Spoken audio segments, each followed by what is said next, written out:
puissante, la main du Seigneur m'a fait triompher. La main du Seigneur m'a montré sa puissance. La main du Seigneur m'a fait triompher. La main du Seigneur m'a montré sa puissance. La main du Seigneur m'a fait triompher. La main du Seigneur m'a montré sa puissance. La main du Seigneur m'a fait triompher. Je ne voulais pas, mais je vivrai pour proclamer les œuvres du Seigneur. Je ne voulais pas, mais je vivrai pour proclamer les œuvres du Seigneur. Christ dit celui qui croit en moi, même s'il peut y vivre, celui-là vivra pour l'éternité. Christ dit celui qui croit en moi, même s'il peut y vivre,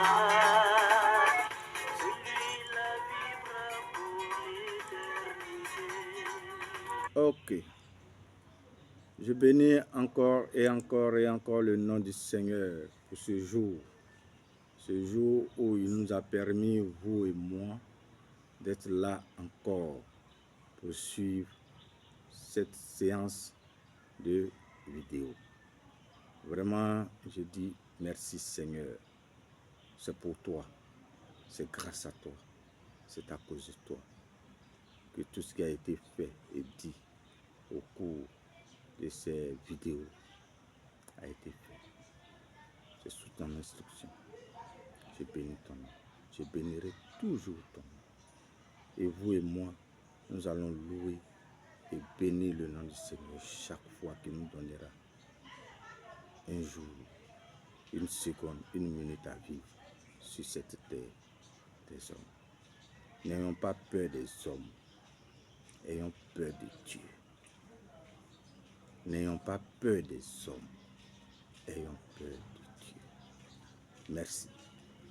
Je bénis le nom du Seigneur encore et encore pour cette dernière vidéo qu'il me permet de réaliser, qui va entamer le dernier thème de notre rapport, qui est la conclusion. Et la conclusion est aussi importante que les autres thèmes que nous avons développés. Alors, conclusion générale du rapport technique sur la structuration, l'organisation, le fonctionnement du système électoral de la Côte d'Ivoire et l'organisation administrative de la Commission électorale indépendante CEI de Côte d'Ivoire. Conclusion générale. Bonjour à ma chère patrie, la Côte d'Ivoire. Bonjour à la patrie nourricière de la sous-région. Bonjour à la terre natale du premier président de la Côte d'Ivoire indépendante, le président Félix Houphouët-Boigny. Bonjour à la Côte d'Ivoire qui a soif de vérité et de justice. Bonjour à la Côte d'Ivoire à la recherche de la paix, surtout la paix avant, pendant et après les élections. Bonjour à la Côte d'Ivoire qui retient son souffle pour 2025, année électorale. Bonjour à tous dans le nom puissant du Seigneur Jésus-Christ de Nazareth. Chers compatriotes, mesdames et messieurs, nous sommes au terme de ce rapport technique sur la structuration, l'organisation, le fonctionnement et l'organisation administrative et technique de notre institution à tous, la CEI. Au cours de ce rapport technique et avec la collaboration étroite des autres experts du COP international, sous la surveillance vigilante du Saint-Esprit et au titre 2, la structuration, nous avons relevé 8 incohérences qui entachent l'indépendance, l'équité et la transparence de la CEI et 11 incongruités. Au titre de l'organisation, nous avons relevé 7 incohérences qui entachent l'indépendance, l'équité et la transparence de la CEI et 3 incongruités. Au titre du fonctionnement, nous avons relevé 16 incohérences qui entachent l'indépendance, l'équité et la transparence de la CEI et 6 insuffisances au manque de connaissances professionnelles affichées par ses dirigeants. Avec 2 imbroglios importants qui ont paralysé l'Institut, à savoir un imbroglio institutionnel et un autre structurel et organisationnel, sans oublier le 3e imbroglio organisationnel et administratif qui pourrait survenir à tout moment. Je suis le frère Wilson Israël Le Juste Quadio, économiste de formation, consultant formateur international et auditeur de profession, président exécutif de COP International, anciennement ATA et gestionnaire d'entrepôt à la CEI de 2020 à 2024.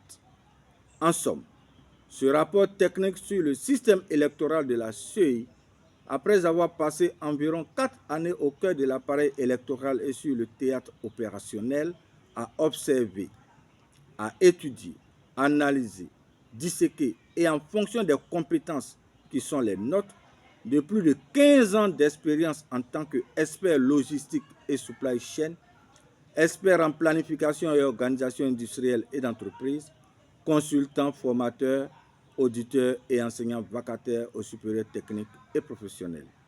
Et 7 années comme consultant formateur international, nous avons détecté et relevé au total 31 incohérences qui entachent gravement l'indépendance, l'équité et la transparence des actions de la CEI.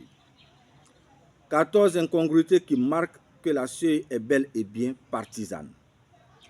6 insuffisances au manque de connaissances professionnelles et techniques des dirigeants de la CEI parce qu'ils n'ont pas la qualification nécessaire et professionnelle de diriger une institution aussi technique comme la CEI dans les domaines de compétences dans lesquels elle évolue, exigible à tout dirigeant qui veut faire un travail sérieux et crédible.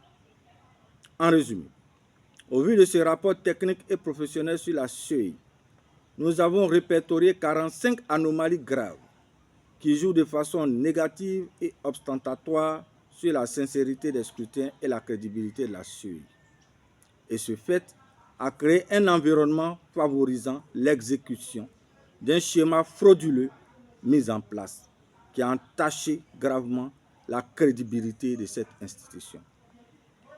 Or, selon les normes internationales en matière électorale, une seule incohérence ou incongruité suffit pour rendre le système électoral inutilisable. Ce qui voudrait dire que la structuration, l'organisation et le fonctionnement de la CEI, de façon globale, le système électoral de la CEI ne correspond pas aux exigences de ces normes internationales. Donc, devrait être inutilisable depuis 2010 jusqu'à présent dans l'état actuel de sa configuration, ni pour cette RLE 2024, ni pour les présidentielles de 2025. Pour les caciques opiniâtres, ils nous diront pourtant, toutes ces élections ont été validées ou certifiées par les organisations internationales, africaines et sous-régionales. Nous dirons simplement que ces observateurs ont vu la face visible de l'iceberg, qui est le scrutin. Le scrutin n'est que la fin, la fin du processus électoral qui, lui, à son tour, concerne l'aspect fonctionnel du système électoral. Et ce dernier, à son tour, n'est que le premier volet, précisément le volet politique de toute opération électorale qui est composée aussi du volet technique et celui qui concerne l'organisation administrative. Vous comprenez que nous avons fait au nom de COP International un travail plus sérieux et plus approfondi que de venir observer en une journée ou deux le déroulement du scrutin dans un pays et de faire une déclaration lapidaire sans grand fondement technique et professionnel. Mesdames et messieurs, avant de continuer, permettez-nous de bien vouloir solliciter votre bienveillance en vous rappelant que cette dernière vidéo est la 5e du genre et qu'il serait judicieux et nécessaire de bien vouloir prendre connaissance des premières vidéos qui ont parlé successivement des incohérences d'ordre structurel, organisationnel, fonctionnel de la CEI. Et pour terminer, nous avons fait des propositions pour le choix d'un président de la CEI en toute indépendance et transparence. Aussi, pour la constitution technique de son cabinet, enfin la proposition d'introduire la comptabilité des matières dans la gestion du patrimoine de la CEI afin d'éviter les détournements des deniers publics et matériels à des fins personnelles. Avec tous ces manquements ou dysfonctionnements constatés, nous sommes en mesure de dire que la CEI a mis en place un système véritablement frauduleux à tous les niveaux, structuration, organisation, fonctionnement, et qui commence dès l'installation des commissaires centraux jusqu'aux commissaires locaux.